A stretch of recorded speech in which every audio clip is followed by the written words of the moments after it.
कहते हैं इंसान अगर ठान ले तो हर बड़े से बड़े पर्वत को भी लांघ सकता है, और ना जाने कितने ऐसे महान व्यक्ति हुए हैं जिन्होंने अपनी बुद्धि के सामने बड़े बड़े इतिहास रचे हैं। आज की वीडियो में मैं आपको 5 माँ की कहानियां बताऊंगा जिन्होंने अपनी प्रेरणा से अपने बच्चों को महान बना डाला। सबसे पहले हम बात करेंगे जैन स्टैनफोर्ड की। साल 1880 में जैन स्टैनफोर्ड के जीवन में सब कुछ अच्छा ही चल रहा था। वे कैलिफोर्निया के गवर्नर लीलैंड स्टैनफोर्ड की पत्नी थी। उनका एक बेटा था जिनका नाम उन्होंने लीलैंड जूनियर रखा था। लेकिन साल 1884 में मात्र 15 साल की उम्र में ही उनके बेटे की मृत्यु हो गई। पुत्र की अकाल मृत्यु ने माँ बाप को तोड़कर रख दिया। सन 1891 में शोक संवत माता पिता ने बेटे की स्मृति में स्टैनफोर्ड यूनिवर्सिटी खोली। लेकिन कुछ समय बाद ही जैन के पति लीलैंड सीनियर की मौत हो गई। उसी दौरान सरकार ने ऋण की वसूली के लिए जैन की संपत्ति का बड़ा हिस्सा फ्रीज कर दिया। लेकिन उनके लिए अपने दुखों से भी महत्वपूर्ण था अपने बेटे की स्मृति में शुरू किए गए संस्थान को बचा कर रखना। उन्होंने अपनी विशालकाय कोठी को किराए पर दे दिया और खुद एक कमरे में रहने लगी। अंततः 5 साल बाद सरकार ने उनकी फ्रीज संपत्ति को फ्री कर दिया और इस तरह दुनिया की शीर्ष यूनिवर्सिटी अस्तित्व में आई। बेटे की स्मृति को जिंदा रखने की जिद ने एक महान यूनिवर्सिटी को जन्म दिया। दूसरे नंबर पर हम बात करेंगे मैरी क्यूरी की।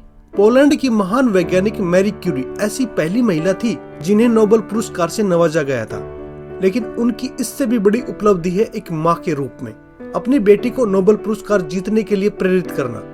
उनकी बेटी आइरेन जोलियट क्यूरी भी नोबेल पुरस्कार जीत सकी, जिसमें बतौर माँ मैरी क्यूरी की भूमिका होती है। माँ मैरी क्यूरी की मुख्य भूमिका शुरू होती है साल 1906 में, जब उनके पति की एक हादसे में मृत्यु हो जाती है। उस समय आइरेन जोलियट क्यूरी मात्र 9 साल की थी। आइरेन ने अपना नोबेल अवार्ड अपनी माँ मैरी क्यूरी को समर्पित करते हुए कहा था कि मेरी माँ ने मुझे एक ही चीज सिखाई, अपने काम के प्रति समर्पण और कठिन मेहनत। समय समय पर संकट आएंगे, माँ उन संकटों का धैर्य के साथ सामना करना सिखाती है। मेरी माँ दोपहर में हमारी देखभाल करती और रात के समय अपना काम। वो सोती कब थी कई सालों तक हमें पता ही नहीं चला। इससे हमें एक ही सबक मिलता है, जो भी काम करो पूरी लगन और मेहनत के साथ करो, कामयाबी को एक दिन आपके पास आना पड़ेगा।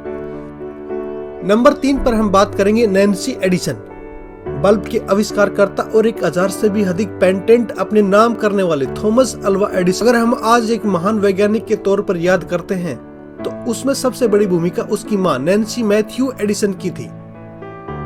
थॉमस एडिसन जब प्राइमरी स्कूल में पढ़ाई करता था तो उन्हीं दिनों उनकी टीचर ने उन्हें एक बंद लिफाफे में एक चिट्ठी दी और कहा कि इसे ले जाकर अपनी माँ को दे देना। थॉमस ने ऐसा ही किया। वो बंद लिफाफा उसने अपनी माँ को ही दिया। उस चिट्ठी को पढ़ते समय माँ की आंखों में आंसू बहने लगे तो थॉमस ने पूछा, माँ इसमें ऐसा क्या लिखा है कि आप रो पड़ी? तो थॉमस की माँ ने आंसू पोंछते हुए कहा कि बेटा ये खुशी के आंसू है। इसमें लिखा है कि आपका बेटा बहुत होशियार और होनहार छात्र है। हमारे स्कूल के शिक्षकों का स्तर इतना अच्छा नहीं है कि वे आपके बेटे को अच्छी पढ़ाई करवा सके, इसलिए इसे आप स्वयं ही पढ़ाई करवाएं।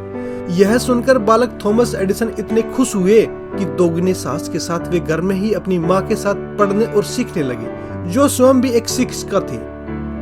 कई साल बीत गए। घर पर तैयार हुई बुनियाद पर थॉमस एडिसन आगे बढ़ते बढ़ते एक स्थापित वैज्ञानिक बन चुके थे। सैकड़ों पेटेंट अपने नाम कर चुके थे। इसी बीच उनकी माँ भी एक दिन उसे छोड़कर दुनिया से जा चुकी थी। एक दिन घर में कुछ पुरानी चीजों को ढूंढते हुए उन्हें अलमारी में वही पत्र मिला जो सालों पहले स्कूल से उनकी माँ के लिए दिया गया था।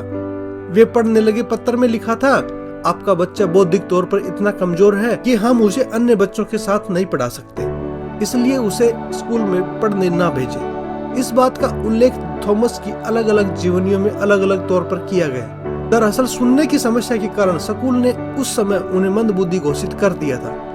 लेकिन अगर उसकी माँ उस समय निराश हो जाती तो हो सकता है कि थॉमस एडिसन उन ऊंचाइयों को कभी नहीं छू पाते। उसकी माँ के हौसले से सबक मिलता है कि किसी भी बात को अंतिम सत्य नहीं मान लो। नंबर 4 पर हम बात करेंगे सुधा मूर्ति की, जिन्होंने दूसरों के बच्चों का भी ख्याल रखना और कभी पैसों पर घमंड करना नहीं सिखाया। इन्फोसिस फाउंडेशन की चेयरपर्सन और समाज सेवी सुधा मूर्ति ने कुछ दिन पहले स्वयं यह कहानी सबको साझा की थी। उनके ही शब्दों में उनकी बात बताता हूँ। एक बार मेरा बेटा रोहन 5 स्टार होटल में अपने किसी दोस्त की बर्थडे पार्टी में गया। वहां से लौटने के बाद उसने कहा कि मैं भी अपने दोस्तों को ऐसे ही बड़े होटल में अपने जन्मदिन की पार्टी देना चाहता हूँ। मैंने उससे कहा कि इस पर कितना खर्चा आएगा। पहले हम इस बात पर चर्चा कर लेते हैं। अगर तुम 5 स्टार होटल में पार्टी देते हो तो एक बच्चे पर कम से कम 1000 रुपए का खर्चा तो आएगा ही। तुम अपने 50 दोस्तों को बुलाओगे तो कुल खर्च 50,000 रुपए। हमारे घर में जो ड्राइवर है उसके 2 बच्चे हैं। वे दोनों बच्चे भी पढ़ाई में उतने ही होशियार हैं जितने कि तुम। अगर हम उनके दोनों बच्चों की शिक्षा के लिए 20,000 रुपए दे दे तो वे और भी बेहतर स्कूल में पढ़ सकते हैं। मैंने उससे कहा कि मैं पार्टी देने से मना नहीं कर रही हूँ, बस पार्टी पर अनावश्यक खर्च नहीं करना चाहते। उस समय उसे यह बात अच्छी नहीं लगी। मैंने उसे 3 दिन का समय दिया कि तुम सोचकर बताना। 3 दिन के बाद वह मेरे पास आया और समोसे, गुलाब जामुन और कोल्ड ड्रिंक की छोटी सी पार्टी के लिए राजी हो गया।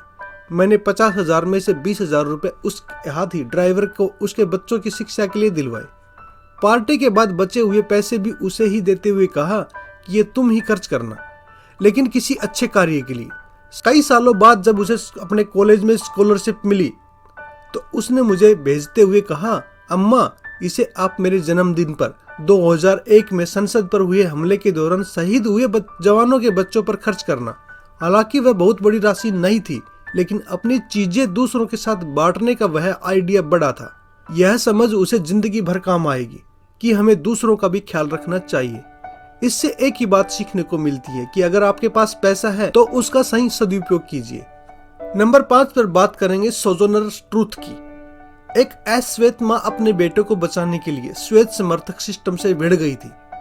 सोजोनर ट्रूथ अमेरिका की महिला अधिकार कार्यकर्ता और am I not a woman भाषण के लिए प्रसिद्ध है, लेकिन एक माँ के रूप में उन्होंने कोर्ट में जो लड़ाई लड़ी उसकी मिसाल आज भी करीब 190 साल बाद दी जाती है।